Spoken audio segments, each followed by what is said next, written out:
네, 반갑습니다. 이 새벽에도 주 앞에 나와 예배하시는 사랑하는 모든 성도님들에게 하나님의 은혜와 평강이 함께 하시기를 바랍니다. 오늘도 말씀과 기도 가운데 주 앞에 나가시고 하나님께서 예비하신 하늘의 신령한 은혜를 받는 복된 시간이 되시기를 바랍니다. 다 함께 사도신경으로 우리 신앙을 고백하시겠습니다. 전능하사 천지를 만드신 하나님 아버지를 내가 믿사오며 그 외아들 우리 주 예수 그리스도를 믿사오니 이는 성령으로 잉태하사 동정녀 마리아에게 나시고 본디오 빌라도에게 고난을 받으사 십자가에 못 박혀 죽으시고 장사한 지 사흘 만에 죽은 자 가운데에서 다시 살아나시며 하늘에 오르사 전능하신 하나님 우편에 앉아 계시다가 저리로서 산 자와 죽은 자를 심판하러 오시리라. 성령을 믿사오며 거룩한 공예와 성도가 서로 교통하는 것과 죄를 사하여 주시는 것과 몸이 다시 사는 것과 영원히 사는 것을 믿사옵나이다. 아멘. 다 함께 찬송가 393장 찬송가 393장 오신실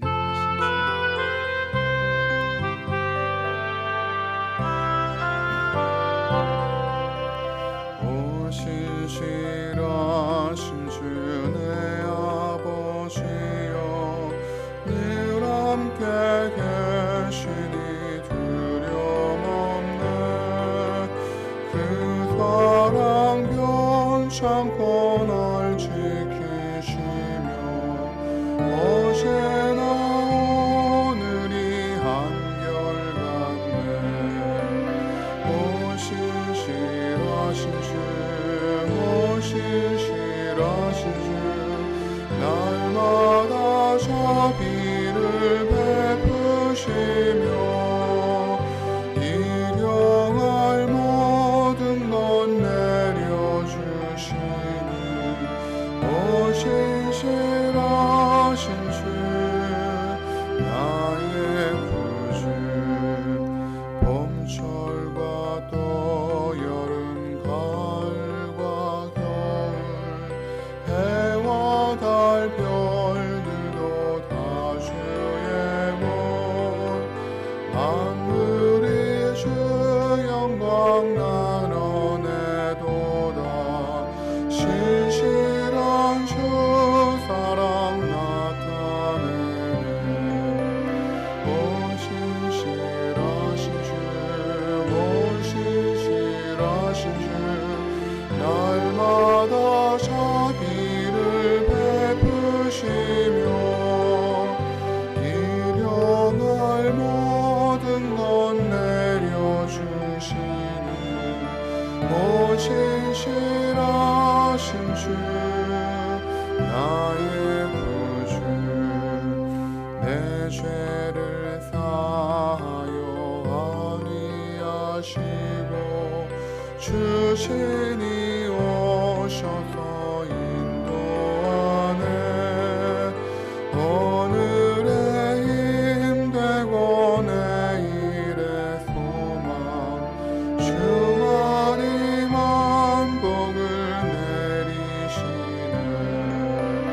오 신실하신 주 오 신실하신 주 날마다 자비를 베푸시며 일용할 모든 것 내려주시니 오 신실하신 주 나의 구주.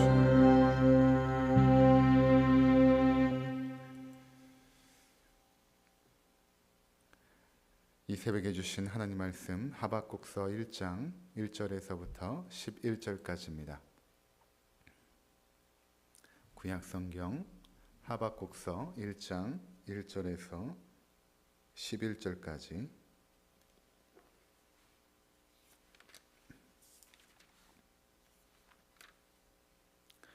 제가 하나님 말씀 봉독하겠습니다. 선지자 하박국이 묵시로 받은 경고라.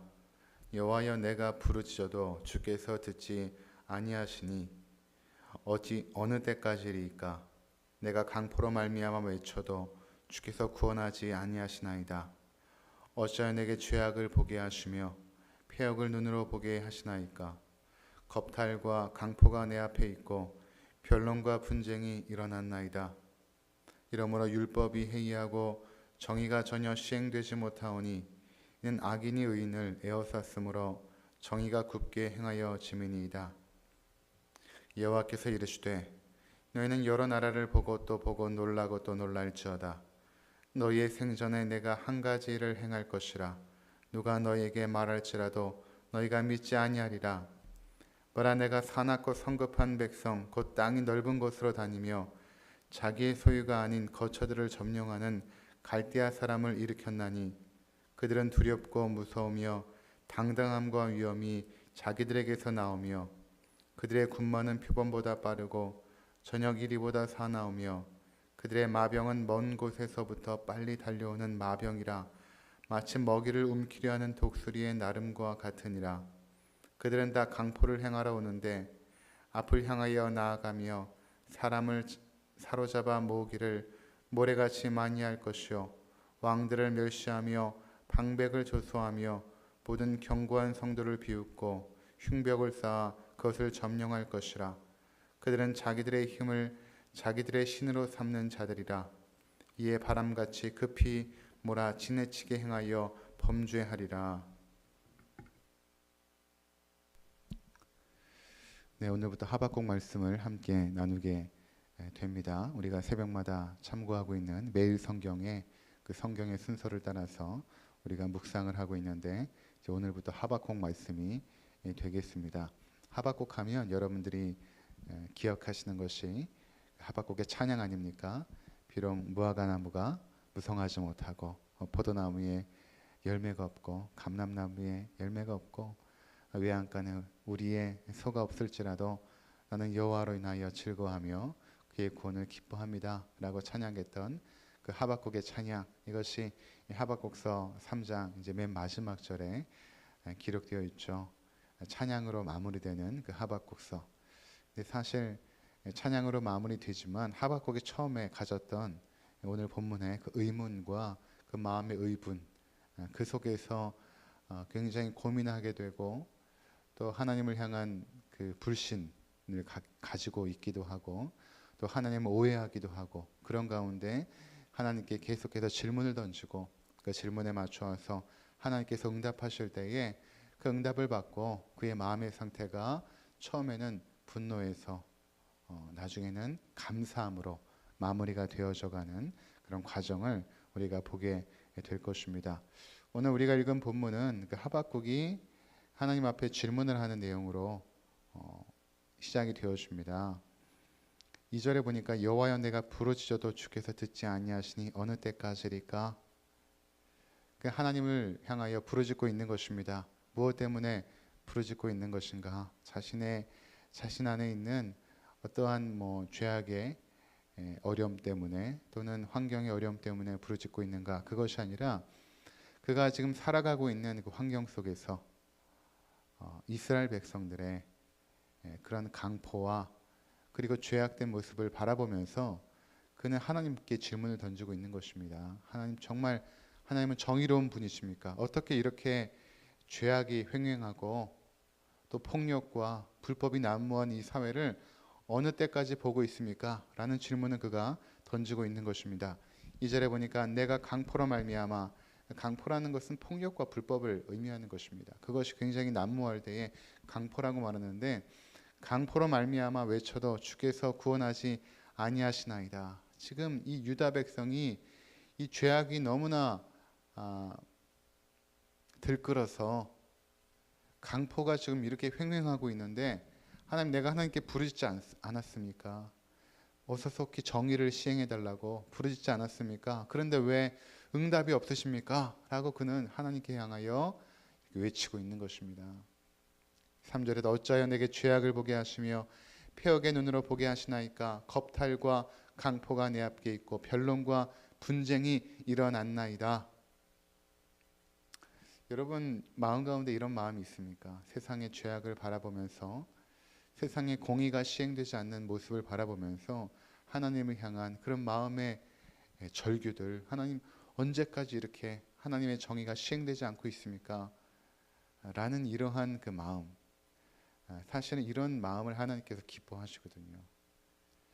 그러니까 내가 하나님 편에 서 있다라는 그 확신과 내가 그래도 정의의 편에 서 있다라는 확신이 아니면 이런 질문을 던지기가 불가능하죠. 하박국 선지자는 그런 확신이 있었던 것입니다. 내가 하나님 편에 서 있고 하나님의 공의가 시행되길 바라고 나의 유익이나 욕망을 따라 내가 살지 않고 오히려 하나님의 뜻을 따라 살아가고 있다.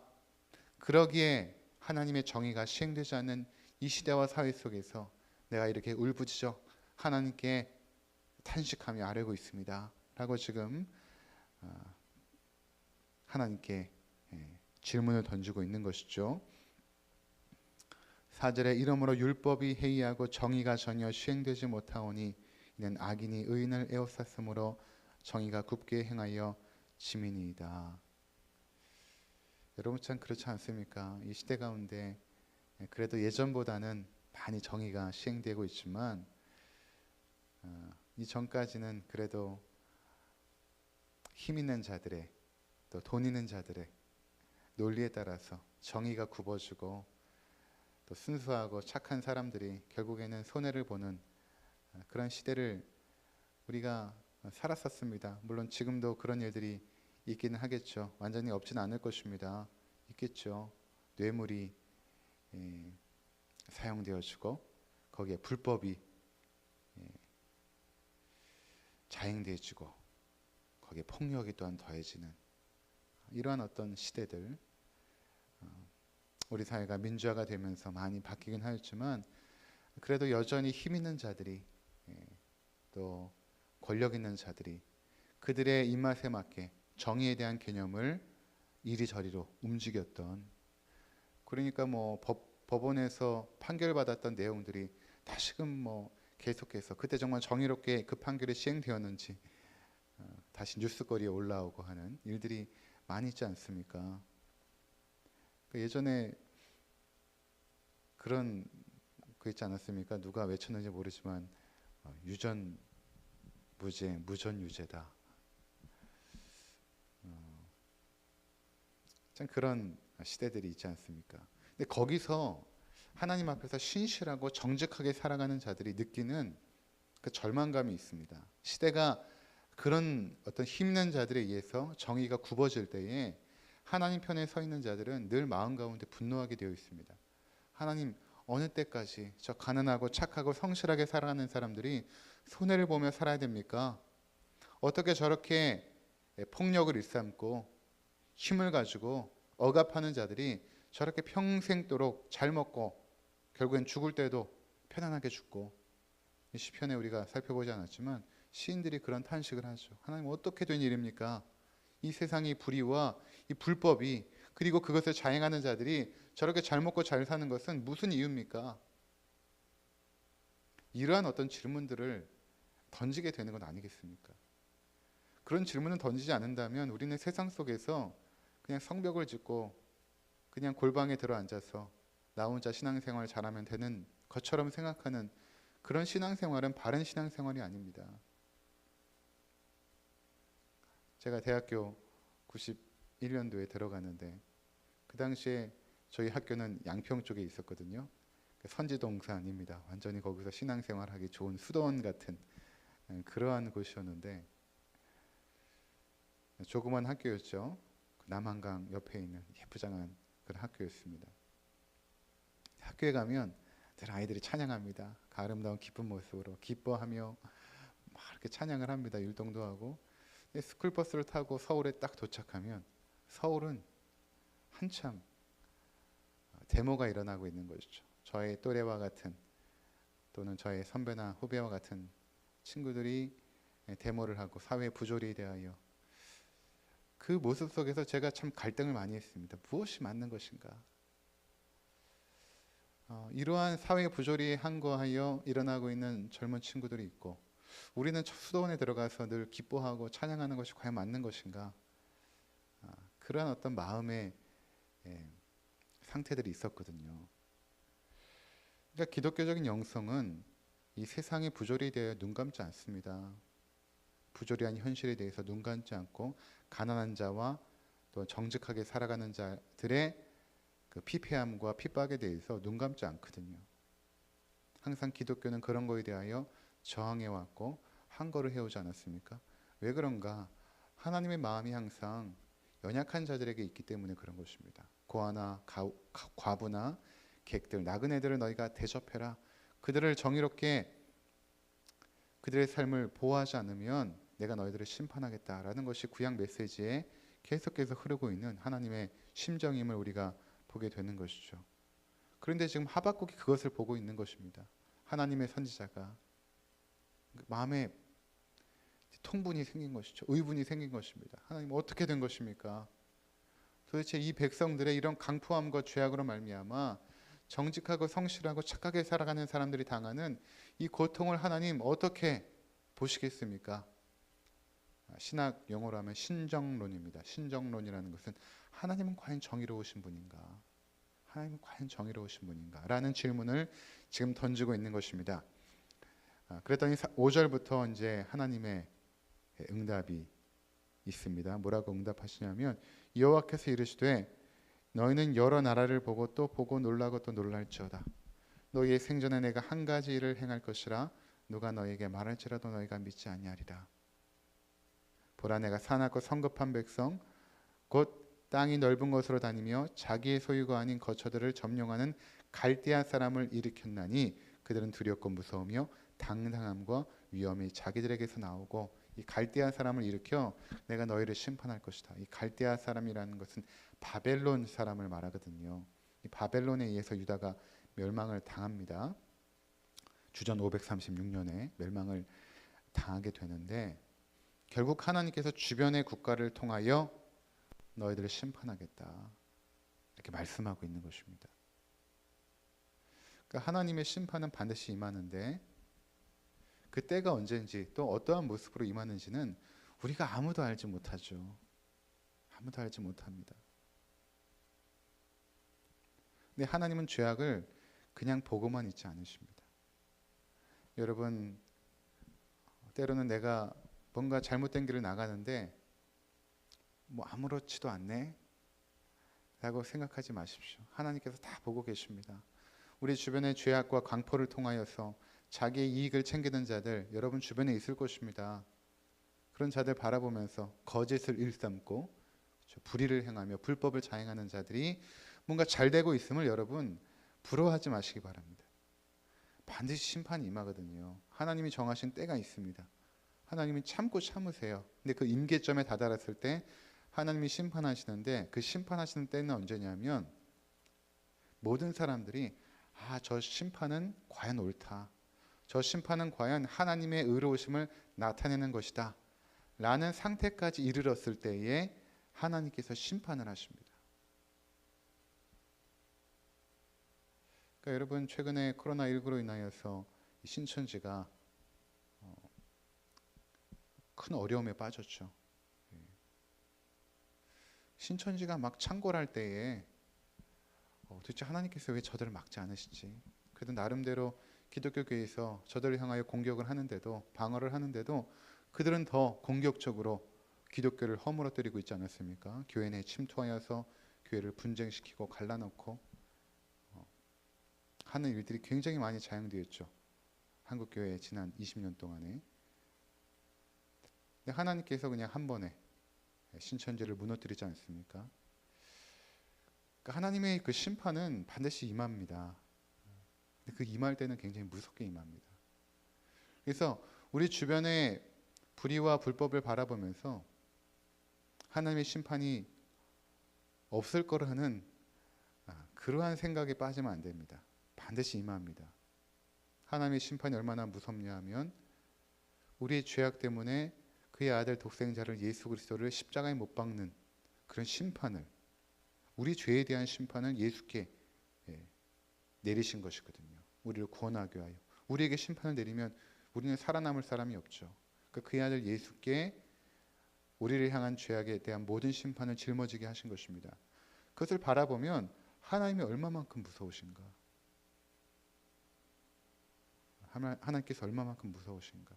예수님께서 십자가를 지고 골고다 언덕을 가실 때 여인들이 막 뒤따라오면서 울지 않습니까? 예수님께서 뒤돌아보며 여인들에게 말하죠.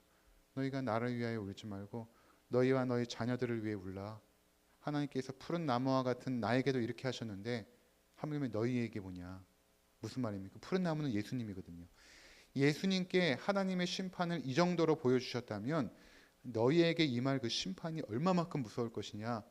그래서 너희가 너희와 너희 자녀들을 위해서 울어야 된다. 나를 위해 울지 말고. 그러니까 하나님의 심판은 굉장히 무섭게 임할 것입니다. 앞으로. 그러니까 바벨론을 통하여 유다를 심판하십니다. 그럼 바벨론은 정의로운 나라인가? 그렇지 않습니다. 바벨론도 또 심판하십니다. 불과 30년 후에, 유다를 점령한 30년 후에 바벨론도 심판당하거든요. 무슨 말인가 하면 하나님은 온 우주 만물의 주권자이시고 하나님이시죠. 나만의 하나님이 아닙니다. 하나님은 역사를 통치하시고 또 우리 민족의 하나님이 아니라 열방 가운데 높임을 받으시는 온 민족과 나라와 백성 가운데 운행하시고 주관하시는 하나님이십니다. 그래서 하나님은 하나님의 정의, 내가 생각하는 정의가 아니라 하나님 보실 때 생각하시는 그 정의를 반드시 이 땅 가운데 이루어 주십니다. 그러니까 결국은 유다도 바벨론에 의해서 유다가 멸망당하고 바벨론도 멸망당하는, 그러나 결국에는 유다를 하나님께서 회복시켜 주시고 다시금 포로로부터 해방시켜 주시는 이런 역사적인 과정을 겪게 되지 않습니까? 그러니까 우리의 역사도 마찬가지입니다.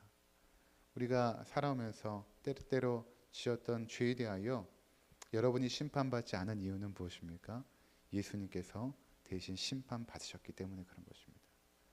내가 과거에 이렇게 죄를 졌는데, 이렇게 부끄러운 죄를 졌는데 왜 하나님이 나를 심판하지 않지? 아닙니다. 하나님이 심판하셨습니다. 나에게 심판하신 것이 아니라 예수 그리스도에게 심판하신 것입니다. 그러니까 예수 그리스도께서 나의 심판을 대신 짊어지셨다면 그분이 얼마만큼 나를 사랑하는 것입니까? 나의 모든 죄와 허물을 다 감당하시고 죽으실 만큼 나를 사랑하신 분 아니겠습니까? 그러니까 우리는 그 예수님을 사랑할 수밖에 없죠. 나의 심판을 대신 담당하셨기 때문에 그런 것입니다. 오늘 우리의 삶 가운데 여러분 돌이켜보면서 내가 공의롭지 못했던 것, 내 안에 강포가 있었던 죄악의 모습들, 여전히 변하지 않는 이런 분노하는 내 자신의 모습들, 늘 내 유익과 욕망에 사로잡혀서 살았던 삶의 모습들, 그것들 앞에서 하나님 앞에 하나님 용서하여 주옵소서. 내가 주 앞에 범죄하였나이다. 또 내 주변에 그런 자들이 형통함을 바라본다면 부러워하지 마시고 하나님 정의를 시행해 주옵소서. 하나님의 공의를 이 땅 가운데 이루어 주옵소서. 기도하는 것이 필요할 것입니다. 하나님의 나라는 평등의 나라이고 하나님의 나라는 기쁨의 나라입니다. 그 나라가 이 땅에 오도록 하는 것은 하나님의 백성들의 기도와 신실한 순종의 삶을 통해서 아닙니까? 오늘 한 날도 살아가시면서 신실하게 또 정직하게 또 하나님의 뜻에 합당한 삶을 살아드리는 오늘 한 날이 되시기를 주의 이름으로 축원을 드립니다. 기도하겠습니다. 하나님, 하박국 선지자의 마음을 우리도 품게 하여 주옵소서. 세상의 불의에 눈 감지 않게 하시고 우리 자신의 죄악에 눈 감지 않도록 도와주시고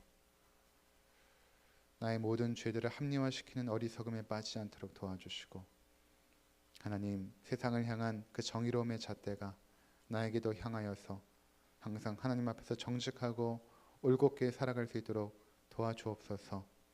죄악과 타협하지 않게 하시고 불의와 어울리지 않도록 도와주옵소서. 오늘도 한 날을 살아갈 때 하나님의 백성답게 정의롭고 진실하게 살아가게 하시고 그럼을 통하여 때때로 당하는 어려움과 고난도 우리가 하나님의 공의가 시행될 날을 바라보며 인내하고 참을 수 있는 우리 모두가 되게 하여 주옵소서. 오늘부터 하나님, 우리 자녀들 또 학교에 가게 되어줍니다. 안전을 하나님께서 지켜 보호하여 주옵소서. 하나님께서 우리 삶을 주관해 주시고 인도하심을 우리는 믿습니다. 기쁜 우리 교회에 소속된 우리 모든 성도들, 저들의 자녀들까지도 안전하게 저들의 건강을 지키시고 보호하여 주옵소서. 예수님의 이름으로 기도드리옵나이다. 아멘. 하늘에 계신 우리 아버지여, 이름이 거룩히 여김을 받으시오며 나라가 임하시오며 뜻이 하늘에서 이룬 것 같이 땅에서도 이루어지이다. 오늘 우리에게 일용할 양식을 주시옵고 우리가 우리에게 죄 지은 자를 사하여 준 것 같이 우리 죄를 사하여 주시옵고 우리를 시험에 들게 하지 마시옵고 다만 악에서 구하시옵소서. 나라와 권세와 영광이 아버지께 영원히 있사옵나이다. 아멘. 네, 새벽 기도회를 마쳤습니다. 오늘도 승리하시기를 바랍니다. 평안하십시오.